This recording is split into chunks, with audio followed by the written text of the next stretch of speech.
Indonesia setelah puluhan tahun membatasi dari investasi asing, kini sudah mulai membuka diri secara luas. Karena melihat masa depan Indonesia yang kiranya harus ikut berperan dalam kancah global. Mempelajari dari negara-negara yang terus maju, maka investasi adalah salah satu faktor utama. Mengingat negara kita belum memiliki teknologi dan nama besar dalam memproduksi barang modern yang laku di pasaran. Untuk itu Indonesia berupaya dalam menarik investasi sebanyak-banyaknya ke dalam negeri, untuk bekerja sama saling menguntungkan.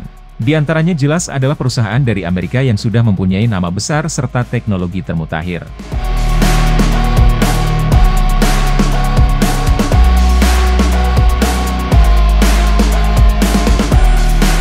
Kita mulai dari Tesla. Indonesia mengajak Tesla untuk berinvestasi bukan tanpa alasan. Tentunya karena Indonesia memiliki sumber daya bahan baku utama Tesla yang bergerak di bidang kendaraan listrik yaitu nikel. Dan deposit nikel Indonesia pun diklaim adalah yang terbesar di dunia. Ditambah lagi pemerintah juga sudah mempersiapkan secara maksimal segala infrastruktur untuk kelancaran ekosistem produksi kendaraan listrik di tanah air.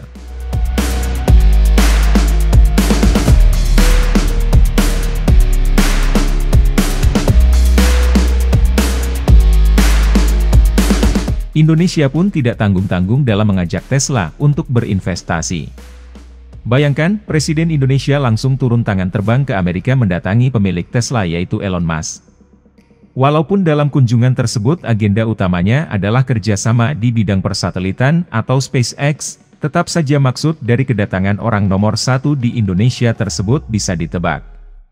Apalagi kalau bukan mengajak gembong Tesla tersebut untuk berinvestasi. Padahal saat itu Presiden Jokowi sudah sangat percaya diri bahwa Tesla akan masuk dengan mendirikan pabrik produksi di Indonesia.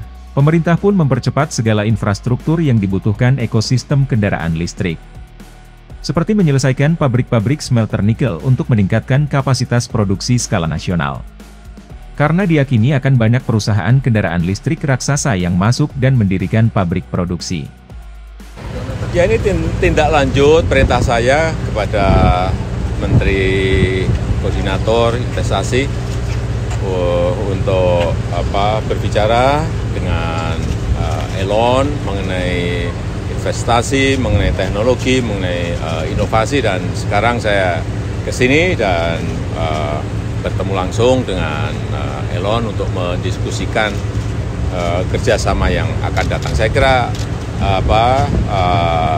dia sangat tertarik sekali untuk segera datang ke Indonesia, dan tadi saya sudah sampaikan untuk bisa datang di Indonesia.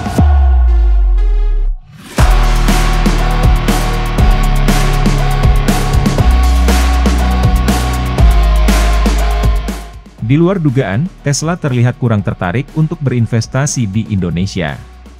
Entah karena kurangnya kepercayaan, atau hanya karena ingin dilihat tampil beda, seperti ingin mendapat pengakuan memiliki otak jenius.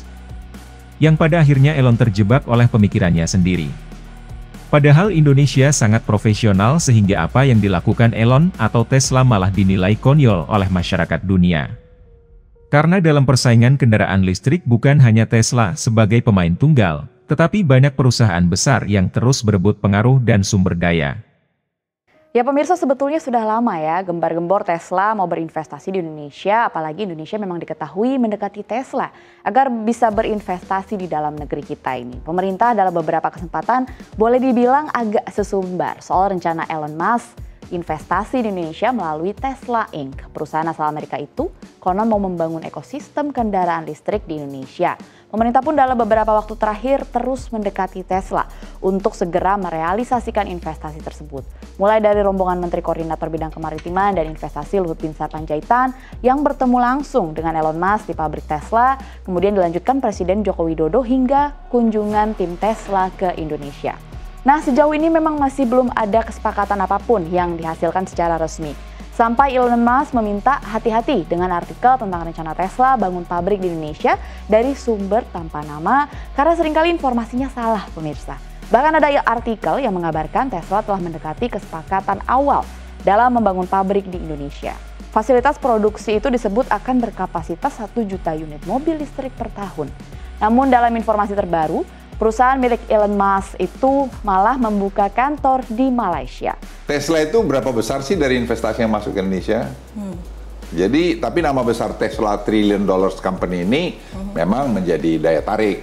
Ya, pertemuan kami, saya sudah ketemu 2 kali dengan si Elon Musk dan Presiden sudah ketemu 1 kali. Dan dari hasil pertemuan itu semua positif juga, tidak ada hal-hal yang negatif. Nanti bulan depan kalau tidak ada aral melintang, kami mungkin akan ketemu lagi. Untuk finalisasi? Ketiga sekali.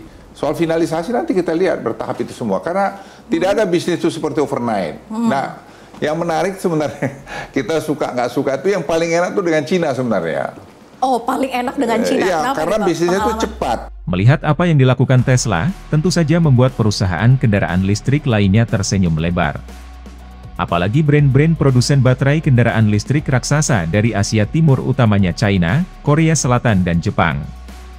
Yang dikenal dengan pengusahanya yang memiliki otak super ekspansif ultra jenius.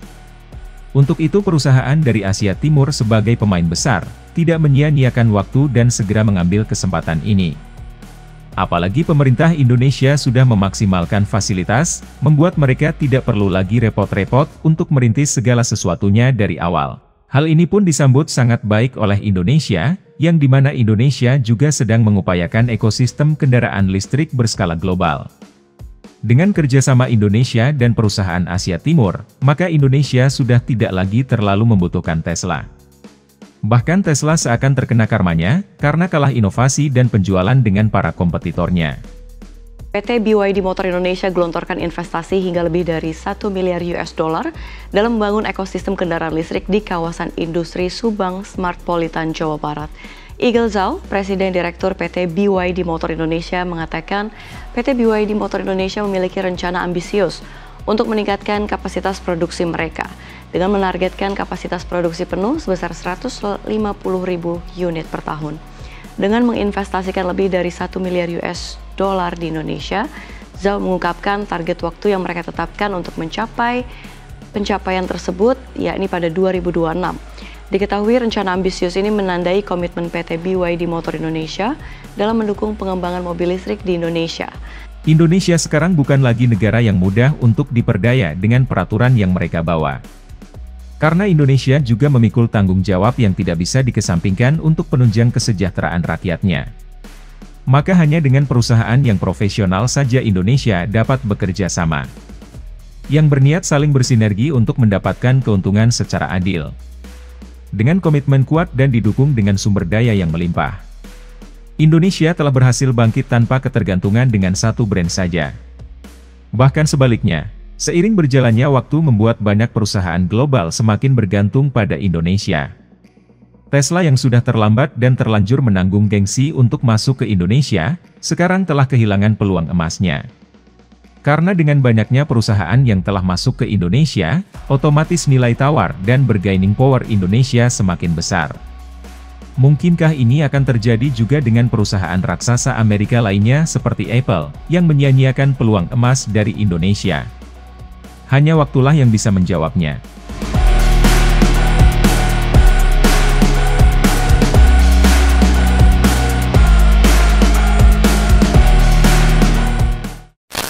President Joko Widodo had previously offered various incentives, such as tax breaks and nickel mining concessions, for Tesla's investment plan that emerged since 2020. I told Elon Musk that if you invest in Indonesia, I will grant nickel mining concessions, said President Jokowi in an interview. Elon has repeatedly failed in securing deals with Indonesia and tends to delay agreements. This time, he intends to make a deal again. Indonesia's Minister of Economy and Investment, Luhut Binsar Panjaitan, welcomed Tesla's interest in investing in lithium battery production in Indonesia. However, he emphasized that this time is different, our positions must be the same, and added that Indonesia is not a banana republic. Proving that the situation is different this time, Luhut stated that Indonesia has agreements with Chinese company CATL and South Korean company LG. Both of these now control almost 55% of the world's lithium battery. And Indonesia in this year of 2024 will produce lithium batteries, and in 2025 or 2026 we might be the largest or the second largest in the world in lithium battery production, said Luhut Binsar on March 24, 2023. Elon's tendency to delay agreements with Indonesia has raised Indonesia's bargaining power much higher than before. Previously, only a few factories invested in Indonesia, but the longer Elon delays, the more companies invest in Indonesia with very large investment values. If we just rely on selling a basic commodity, the country cannot sustain. I guarantee you that. But I want to tell you a story. I don't want to name the commodity. We stopped the export of one commodity. We got about 1.1 billion in 2019 selling that one commodity. We stop it. We force people to make a value additions of that. We created stainless steel. Suddenly, Indonesia became #2 stainless steel producer in the world. Do you know how much the multiplications? $10.86 billion that very year after. Double that in 2021 to be 21 billion. This year will be 10% of Indonesian export coming from stainless steel. The recipe is value added.